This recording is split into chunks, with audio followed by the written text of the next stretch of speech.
함께 말씀 보도록 하겠습니다. 오늘 말씀은 마가복음 8장 1절부터 26절까지 말씀입니다. 제가 봉독하도록 하겠습니다. 그 무렵에 또 큰 무리가 있어 먹을 것이 없는지라 예수께서 제자들을 불러 이르시되 내가 무리를 불쌍히 여기노라. 그들이 나와 함께 있은지 이미 사흘이 지났으나 먹을 것이 없도다. 만일 내가 그들을 굶겨 집으로 보내면 길에서 기진하리라. 그 중에는 멀리서 온 사람들도 있느니라. 제자들이 대답하되 이 광야 어디서 떡을 얻어 이 사람들로 배부르게 할 수 있으리이까? 예수께서 물으시되 너희에게 떡 몇 개나 있느냐? 이르되 일곱 이로소이다 하거늘 예수께서 무리를 명하여 땅에 앉게 하시고 떡 일곱 개를 가지사 축사하시고 떼어 제자들에게 주어 나누어 주게 하시니 제자들이 무리에게 나누어 주더라. 또 작은 생선 두어 마리가 있는지라 이에 축복하시고 명하사 이것도 나누어 주게 하시니 배불리 먹고 남은 조각 일곱 광주리를 거두었으며 사람은 약 4천 명이었더라. 예수께서 그들을 흩어 보내시고 곧 제자들과 함께 배에 오르사 달마누다 지방으로 가시니라. 바리새인들이 나와서 예수를 힐난하며 그들을 시험하여 하늘로부터 오는 표적을 구하거늘 예수께서 마음속으로 깊이 탄식하시며 이르시되 어찌하여 이 세대가 표적을 구하느냐? 내가 진실로 너희에게 이르노니 이 세대에 표적을 주지 아니하리라 하시고 그들을 떠나 다시 배에 올라 건너편으로 가시니라. 제자들이 떡 가져오기를 잊었음에 배에 떡 한 개밖에 그들에게 없더라. 예수께서 경고하여 이르시되 삼가 바리새인들의 누룩과 헤롯의 누룩을 주의하라 하시니 제자들이 서로 수군거리기를 이는 우리에게 떡이 없음이로다 하거늘 예수께서 아시고 이르시되 너희가 어찌 떡이 없음으로 수군거리느냐? 아직도 알지 못하며 깨닫지 못하느냐? 너희 마음이 둔하냐? 너희가 눈이 있어도 보지 못하며 귀가 있어도 듣지 못하느냐? 또 기억하지 못하느냐? 내가 떡 5개를 5천 명에게 떼어 줄 때에 조각 몇 바구니를 거두었느냐? 이르되 12이니이다. 또 7개를 4천 명에게 떼어 줄 때에 조각 몇 광주리를 거두었느냐? 이르되 7이니이다. 이르시되 아직도 깨닫지 못하느냐 하시니라. 벳세다의 이름에 사람들이 맹인 한 사람을 데리고 예수께 나와 손대시기를 구하거늘 예수께서 맹인의 손을 붙잡으시고 마을 밖으로 데려가 나가사 눈에 침을 뱉으시며 그에게 안수하시고 무엇이 보이느냐 물으시니 쳐다보며 이르되 사람들이 보이나이다. 나무 같은 것들이 걸어가는 것을 보나이다 하거늘 이에 그 눈에 다시 안수하심에 그가 주목하여 보더니 나아서 모든 것을 밝히 보는지라. 예수께서 그 사람을 집으로 보내시며 이르시되 마을에는 들어가지 말라 하시니라. 아멘. 오늘 말씀 속에서 크게 3가지 사건이 등장합니다. 칠병이어의 사건과 바리새인들과의 표적 논쟁, 그리고 벳세다 맹인 치유의 사건이 등장하게 됩니다. 이 3가지의 사건을 하나로 묶는 중요한 사건은 14절부터 21절까지 등장하는 제자들이 배에 오를 때에 떡을 가져오는 것을 잊어버리는 사건입니다. 그래서 오늘의 말씀의 그 흐름대로 먼저 보게 된다면 가장 먼저 마주하는 사건은 바로 칠병이어 사건입니다. 예수님께서는 7장에서부터 이전부터 계속해서 치유와 기적 사건을 이어오셨습니다. 그러다 보니 예수님 주변에 수많은 무리들이 몰려오게 되는데요. 예수님께서는 그들의 모든 영적인 질병과 육적인 치유와 아픔을 넘어서서 영적인 갈급함을 넘어서서 바로 그들의 육적인 배고픔과 굶주림까지도 주님께서는 해결하시게 됩니다. 왜 그러냐면 예수님께서는 그들을 향한 그 마음이 불쌍히 여기시는 마음, 바로 그들에게 목자가 없는 것에 대하여서 목자가 없는 양이라는 것에 대해서 안타까워하셨기 때문입니다. 그래서 오늘도 예수님께서는 그 자신을 3일 동안 따라온 그 모든 무리들에게 그들의 배고픔에 굶주림을 채워주시게 됩니다. 그래서 예수님께서는 제자들에게 떡을 가져오라고 명하게 됩니다. 그래서 예수님께서는 제자들이 가져온 떡 7개와 그리고 그 후에 가지고 온 작은 생선 2마리를 통하여서 그들의 모든 배고픔을 채워주시게 됩니다. 그렇게 많은 인원들이 먹게 되는데 성경에서는 약 4천 명의 인원이 먹고도 7 광주리가 남았다고 기록하고 있습니다.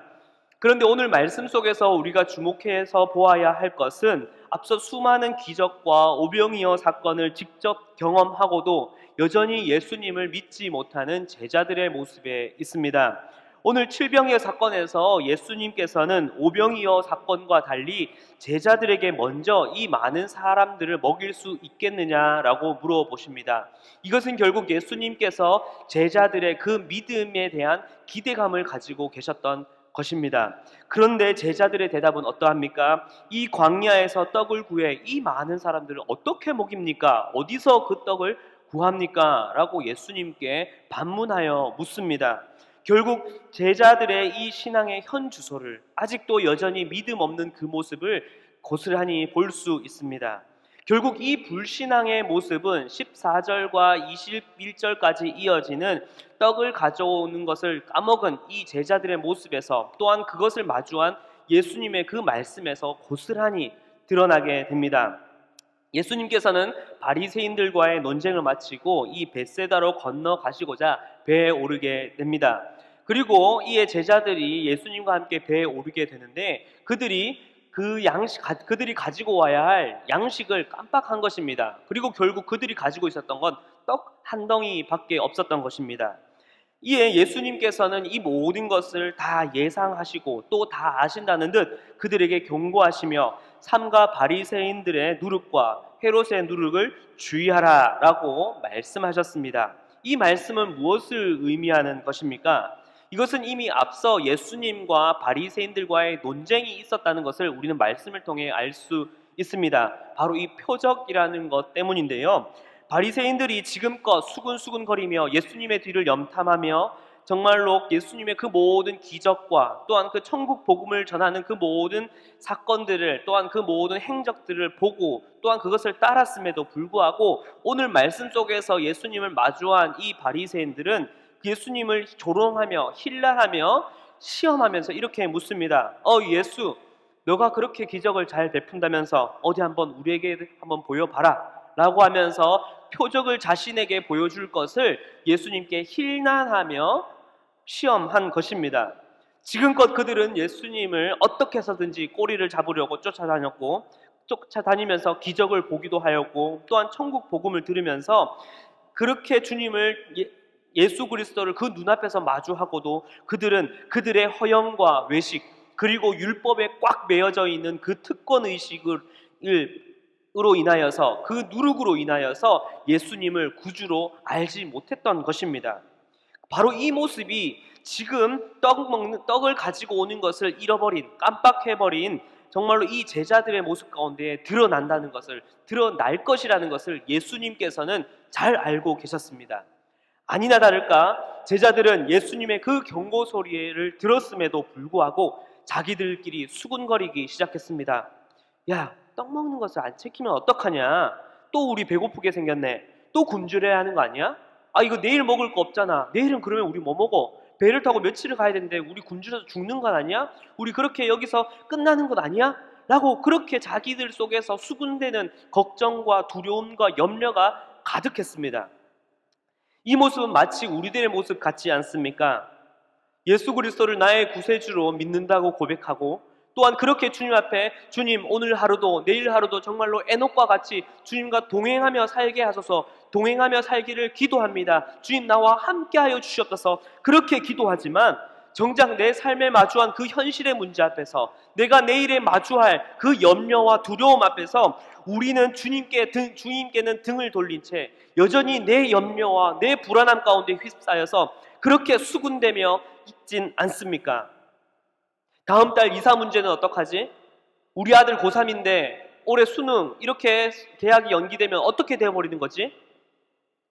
본격적으로 이제 일을 좀 시작해보려고 이렇게 가게를 열었는데, 이렇게 사업을 시작했는데 이 코로나 때문에 손님도 안 오고, 그러면 월세는 어떡하고, 가게세는 어떡하고, 관리비는 어떡하고, 대출은 어떡하지? 그렇게 고민이 우리 삶 가운데 휩싸여 있지는 않습니까? 지금껏 예수님의 제자로 살아오면서 그 주님을 따라오며 수많은 은혜와 그 복음을 경험했음에도 불구하고 우리는 예수님을 힐랄하며 시험하고 있는 이 바리새인들과 아무런 차이 없는 내 모습이 아니었습니까? 예수 그리스도를 나의 구세주로 믿는다고 주님과 동행하며 살게 해달라고 그렇게 기도하지만 정작 내 삶의 문제와 내 삶의 어려움 앞에서는 주 예수님을 믿지 않는 세상 사람들과 아무런 차이 없이, 아무런 다를 바가 없이 그렇게 세상 사람들과 똑같은 방식으로 문제를 접근하고 똑같은 방법으로 문제를 해결하려 들고 똑같은 세속적인 방법과 물질과 권력과 사람의 생각과 방식으로 그렇게 우리의 삶의 문제를 접근하고 그렇게 다가가고 있고 그렇게 수군대며 걱정하고 있진 않습니까? 바로 그 모습이 내 모습이진 않았습니까? 바로 예수님께서는 그렇게 수군대고 있으며 걱정과 불안함과 염려 가운데 휩싸여 있는 제자들에게, 그리고 지금 우리에게 바로 이렇게 예수님께서는 그 모든 것들을 다 아시고 이렇게 말씀하십니다. 함께 17절부터 21절까지 말씀을 읽도록 하겠습니다. 이 말씀을 읽을 때 바로 예수님께서 바로 지금 나에게, 그리고 이 영상으로 예배를 드리고 있는 바로 우리 가정에게 말씀하고 계신다는 것을 기억하시며 함께 읽도록 하겠습니다. 17절부터 21절까지입니다. 예수께서 아시고 이르시되 너희가 어찌 떡이 없음으로 수군거리느냐? 아직도 알지 못하며 깨닫지 못하느냐? 너희의 마음이 둔하냐? 너희가 눈이 있어도 보지 못하며 귀가 있어도 듣지 못하느냐? 또 기억하지 못하느냐? 내가 떡 5개를 5,000명에게 떼어줄 때에 조각 몇 바구니를 거두었느냐? 이르되 12이니이다. 또 7개를 4,000명에게 떼어줄 때에 조각 몇 광주리를 거두었느냐? 이르되 7이니이다. 이르시되 아직도 깨닫지 못하느냐 하시니라. 아멘.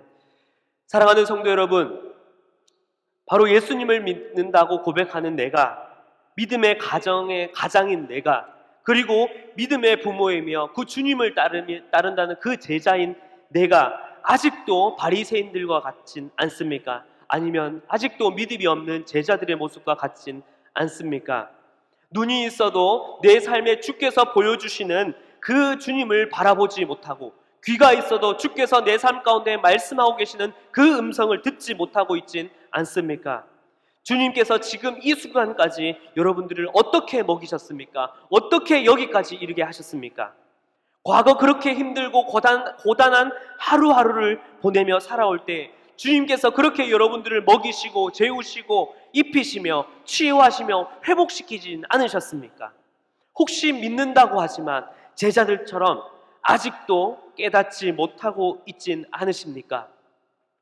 그 주님께서는 아직도 깨닫지 못한 제자들을 위해, 그리고 저와 여러분들을 위해, 또다시 눈이 있어도 보지 못하는 우리를 위해, 또다시 귀가 있어도 듣지 못하는 우리를 위해 다음 말씀을 또한 보여주십니다. 베세다에 이르러 한 맹인을 만나게 됩니다. 그 맹인은 예수님께 나와 자신을 손을 대어 치유해 달라고 요구하게 됩니다. 예수님께서는 그러한 요구에 선뜻 그의 손을 붙잡으시고 마을 밖으로 이끌어내셔서 그를 안수하시며 치유하시게 됩니다. 그런데 다른 치유와 달리 그 치유가 한 번에 치유되지가 않았습니다. 그에게 처음 안수하시고 그에게 보이느냐라고 물었을 때에 그 사람은, 이 맹인은 나무 같은 것이 걸어가고 있다라고 고백합니다. 치유가 제대로 되지 않은 것이지요. 그래서 예수님께서는 다시 한번 그 맹인을 치유하시고 난 이후에 완벽히 치유되는 것을 볼 수 있습니다. 우리는 여기서 자칫 예수님의 능력을 의심해 볼 수 있습니다. 한 번씩 치유하시다가 왜 갑자기 2번씩 치유하시지? 왜 이렇게 2번이나 안수하셔야 치유가 낫는 거지? 예수님의 능력이 이제 좀 다 떨어지신 건가? 에너지가 떨어지신 건가? 우리는 이렇게 의심하여 볼 수 있습니다. 그러나 이것은 바로 이 사건을 또한 마주하고 있는 제자들의 영적 상태를 보여주고 있는 사건입니다. 무엇이냐면 이후에 베드로의 이 신앙 고백이 사건이 이제 등장하게 되는데요. 그런데 베드로도 예수님을 그리스도라, 주는 그리스도시요 살아계신 하나님의 아들이시라고 고백하지만 정작 그의 고백 이후에 등장하는 그의 믿음의 행동은 그 믿음이 완전하지 않았다는 것을 보여주고 있습니다. 이처럼 이 2번의 안수 사건은 제자들도, 그리고 지금 우리도 매 순간 주님을 믿는다고 고백하지만 눈이 있어도 보지 못하고 귀가 있어도 듣지 못하는 우리의 모습과 같고, 그리고 이 모습에도 불구하고 또다시 예수님께서는 연약한 우리의 믿음에 안수하시고 또다시 안수하여 주시는 그 주님의 은혜를 보여주고 있는 것입니다. 그러나 결국 분명한 것은 무엇입니까? 그 걸음은 비록 더디지만 그 단계 속에 예수님께서는 결국에는 우리를 완전히 치유하실 분이시라는 것입니다. 말씀을 마무리하겠습니다. 사랑하는 성도 여러분, 혹시 내가 제자들처럼 주님과 함께 하심에도 불구하고 오늘 하루를 걱정하며 염려하며 그렇게 수군대며 살아가고 있진 않습니까? 지금껏 주님의 은혜를 그렇게 경험했음에도 불구하고 내 삶에 마주하는 그 문제 앞에서 참된 제자가 아닌 바리새인들처럼 주님, 지금 나에게 기적을 보여주셔야죠. 지금 나에게 축복 주셔야죠. 지금 나를 회복시켜 주셔야죠. 그렇게 주님을 힐난하며 그렇게 주님을 시험하고 있진 않습니까? 이제는 내가 나를 여기까지 이르게 하시며 지금까지 나를 인도하신 그 하나님을 바라보며 그 하나님께서, 그 주님께서 오늘도 내일도 나를 절대 포기하지 않으시며 영원토록 함께 하실 것이라는 그 주님을 믿고 신뢰하는 그 신뢰 가운데에 나아가시는 우리 모든 성도님들이 되시길 간절히 기도합니다. 그리고 그 믿음과 그 신뢰 가운데에 그 모든 우리의 인생의 모든 항해를 은혜로이 완주하시는 모든 성도님들이 되시길 간절히 기도합니다. 비록 그 믿음의 발걸음이 더뎌지고 또다시 마음이 흔들려서 주님의 그 안수하심과 치료함이 필요할 때를 마주할 수 있는 우리지만 또다시 내일의 치료와 안수를 마주하는 우리들이지만 그 주님께서는 우리를 향한 그 은혜의 손길을 절대 멈추지 않으실 것입니다. 이렇게 죄되고 부정한 우리를, 또한 그 부정한 우리의 그 고백을 주님께서는 선뜻 들으시고 선뜻 우리에게 손을 내밀어 우리의 손을 붙잡아 주시며 이제는 우리를 다시 한 번 더 회복시키셔서 우리를 인도하실 그 주님을 믿으며 바로 우리에게 처한 오늘 하루 그리고 내일 걸어갈 그 모든 삶 가운데에 날마다 그 주님과 동행하며 그 주님을 신뢰하며 나아가시는 우리 모든 성도님들이 되시길 간절히 기도합니다. 기도드리겠습니다. 사랑과 은혜가 풍성하신 하나님, 감사와 찬양을 드립니다. 주님께서 그 십자가의 사랑으로 우리를 여기까지 이르게 하시며 그 은혜로 우리를 구속하여 주심에 감사를 드립니다. 그런데 우리는 우리의 인생에 마주하는 그 모든 염려와 두려움 앞에 이렇게 제자들처럼 수군대며 또한 바리새인들과 같이 그렇게 허영심에 휩싸여 두려움과 염려 가운데에 주님을 시험하고 있었습니다. 주님, 용서하여 주시옵소서. 이제는 지금도 나와 여전히 함께 하시며 내일도 여전히 나와 함께 하신다는 그 주님의 그 크신 은혜와 사랑을 붙잡고 그 은혜를 신뢰하며 나아가는 나와 또한 우리의 가정 될 수 있도록 주님 붙잡아 주시옵소서. 비록 내일 또다시 우리는 넘어질 수 있습니다. 또다시 마음이 흔들려 버려서 주님의 안수하심과 치료하심이 필요할 때를 마주할 수 있지만 그 가운데에서도 우리는 그 주님께서 우리에게 주시는 그 은혜의 손길이 여전히 동일하시며 여전히 멈추지 않으신다는 그 사실을 날마다 기억하며 나에게 선뜻 다가와 손을 내어 우리를 붙잡아 주시는 그 주님을 붙잡고 날마다 승리하게 하여 주시옵소서. 감사드리며 살아계신 예수 그리스도의 이름으로 기도하였습니다. 아멘.